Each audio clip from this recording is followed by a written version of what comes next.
Halo teman-teman. Nah, di sini aku mau ngejelasin tata cara penggunaan JSP untuk menganalisis hasil penelitian. Nah, sebelum lebih lanjut, kalian harus memiliki data Excel terlebih dahulu nih terkait hasil dari penelitian kalian. Nah, kalian tuh bisa masukin data Excelnya melalui ini ya teman-teman. Nanti langsung ke upload dan jadinya seperti ini. Ini. Lalu nanti untuk bagian ini kan pertanyaan kecemasan yang pertama sampai yang ke 20. Nah, itu tuh diganti dulu ya teman-teman. Biasanya tuh masih bentuk ordinal, nanti diganti dulu menjadi scale biar bisa diteliti. Sama totalnya juga. Seperti itu. Nah, sebelum lanjut aku mau ngejelasin, belum lebih lanjut aku mau ngejelasin nih. Eh, aku tuh punya penelitian terkait hubungan efikasi diri dengan kecemasan akademik pada mahasiswa Applikom 6A4. Nah, di sini pertama-tama kita bisa mengecek itu terlebih dahulu uji validitasnya dulu. Nah, uji validitas itu kita bisa menggunakan correlation, ada di regresi ya teman-teman, correlation seperti ini. Lalu teman-teman bisa masukin eh, semua itemnya, misalnya kecemasan dulu pertama, itu variabel yang pertama itu kecemasan. Jadi masukin semua dan totalnya juga dimasukin sambil menunggu.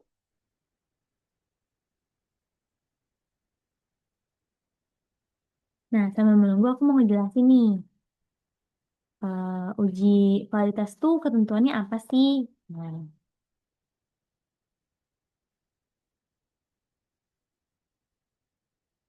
uji validitas itu koefisien korelasinya itu harus kalau lebih dari 0,30 dan p-value-nya itu kurang dari 0,5, maka instrumennya jadi valid. Tapi kalau koefisien korelasinya kurang dari 0,30 dan p-value-nya itu lebih dari 0,5, maka instrumennya itu tidak valid.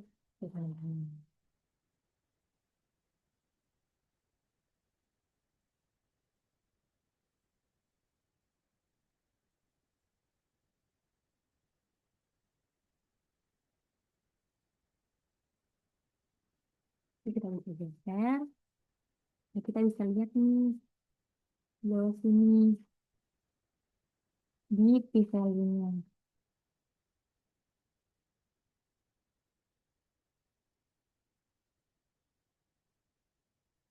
Di p-value-nya itu berapa nih? Wah, ada yang lebih, ternyata ini lebih, ini itu keberapa kan? K5 dan K6. Terus kita lihat lagi samping. Oh, ini juga lebih lebih dari 0,5 ya teman-teman. Oh, 11, 12. Oke, boleh lanjut. Nah, sama ini juga lebih. Oke, Kak, 18. Oke, setelah kita sudah uji validitasnya, kita bisa lanjut dengan uji korelasi. Reliabilitas. Nah, ini, ini. Lalu kalau untuk uji reliabilitas itu, item yang tadinya itu tidak valid, maka tidak usah dimasukkan. Jadi itu ada 56 ya, 56. 11, 12, 3, 18 juga. Dan totalnya itu nggak usah dimasukin. Lalu jangan lupa diatur ini dulu. Oke, koefisien alfanya.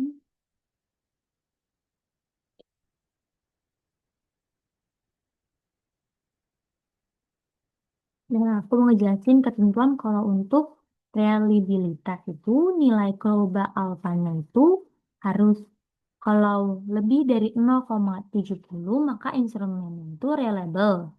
Tapi kalau nilai global alfanya itu kurang dari 0,70 instrumennya itu maka tidak reliable. Nah, bisa dilihat di sini. Ini kan udah lebih dari 0,70. Maka instrumennya itu bisa dikatakan valid.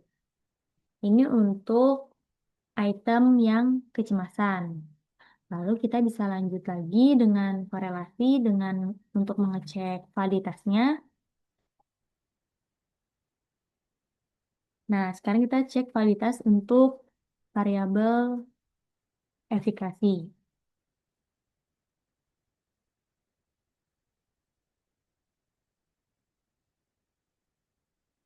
Yes, dan lupa. Ini udah benar ya.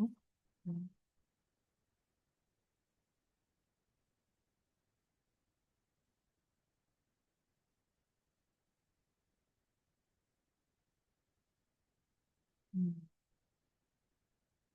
Sama ya teman-teman ketentuannya kalau validitas itu dimana koefisien korelasinya itu lebih dari 0,30 dan p value-nya itu kurang dari 0,5 maka instrumennya valid. Kalau misalnya koefisien korelasinya kurang dari 0,30 dan p value-nya itu lebih dari 0,5 maka instrumennya itu tidak valid.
Nah, ini kita lihat ya di p value-nya aja yang paling bawah nih teman-teman. Harus kalau lebih dari 0,5 maka dia tidak valid. Lihat, ini tidak valid nih. Ini berapa? Ya, 3. Oke.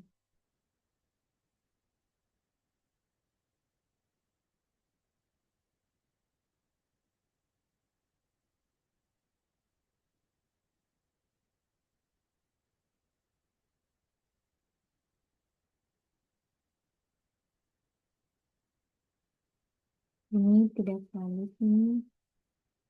Lompat. Cek lagi ya teman-teman.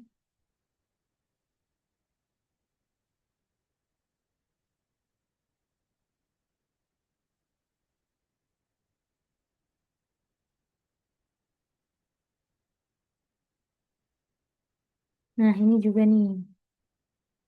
9. Jadi ada nomor 3, 9, dan 24. Nah, kita bisa lanjut untuk uji reliabilitas. Uji reliabilitas unidimensional. Nah, kita juga jangan masukin yang tadinya udah gugur nih, yang tidak valid. Tiga, 9.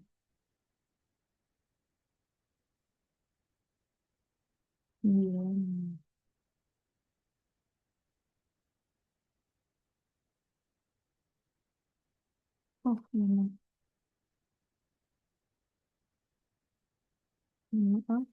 oh, aku ini.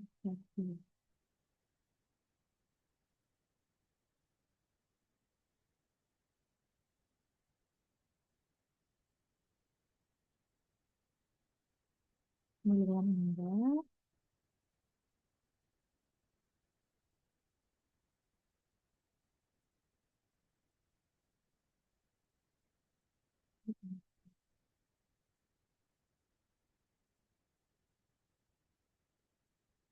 Ingat ya teman-teman, untuk uji realitas totalnya nggak usah dimasukin. Sebenarnya kan ada 3, 3, 9, dan 24 yang tidak valid. Ini, jangan lupa ya teman-teman, korealitas itu harus lebih dari 0,70. Nah, di sini 0,869 berarti udah lebih dari 0,70. Berarti dia bisa dianggap reliable.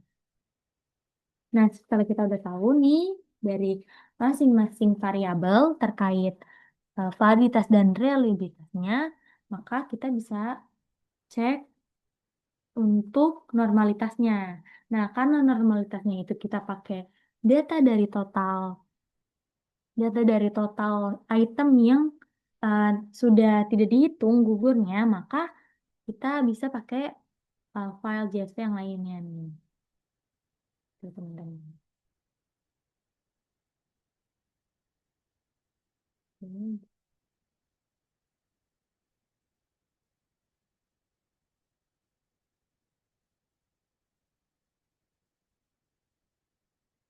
Nah, ini kita bisa masukin dulu karena aku sudah buat ya di Excel untuk data JSP-nya dari Excel-nya yang udah dieliminasi tuh yang gugurnya.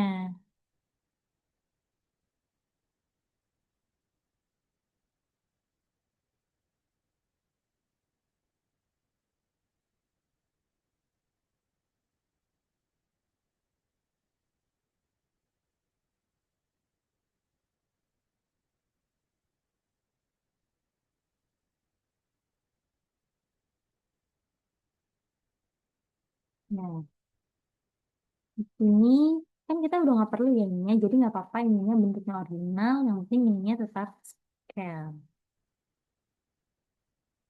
Scale.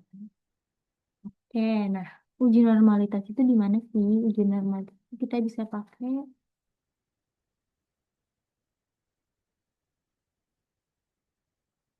di sini, double klik, save, yaitu kita pakai totalnya masing-masing dari variabel dimasukin. Di statistiknya kita pakai Shapiro Wheel.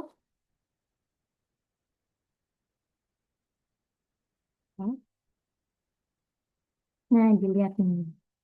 Nah, untuk ketentuan dari uji normalitas itu gimana p-value-nya itu harus p-value itu kalau lebih dari 0,05 maka datanya terdistribusi normal. Tapi kalau kurang dari 0,05 maka datanya tidak terdistribusi secara normal. Nah, kita bisa lihat. Nah, kalau total untuk kecemasan dia berarti kurang nih dari 0,5. Tapi untuk total efikasi dia lebih dari 0,5. Karena ada salah satu dari variabelnya yang tidak terdistribusi secara normal, maka kita tidak bisa pakai parametrik, maka kita pakainya non parametrik. Oke, kita kan akan menguji distribusi hubungan ya, berarti kita pakai regressi, baru correlation, baru setelah itu kita pakainya bukan persen, nanti kita pakainya experiment.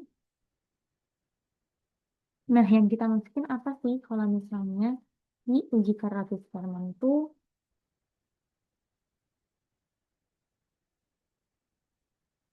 total efikasi juga gitu. Sama kayak tadi, total sama total efikasi masuk sama total efikasi nih, teman-teman. Nah, ini sudah dari sini saya jangan lupa diklik nggak lagi nih. Ini biar lebih mudah dibacanya. Nah, Ini ya teman-teman, kita fokusnya ke dua ini saja.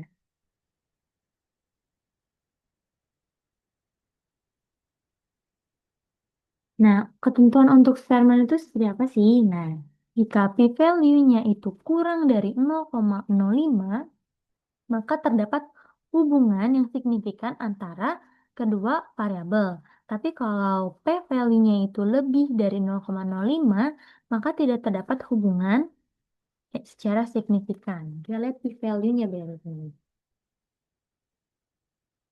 Di mana dia itu 0,368, di mana itu lebih dari 0,05. Berarti tidak adanya hubungan antara kecemasan dengan efikasi diri.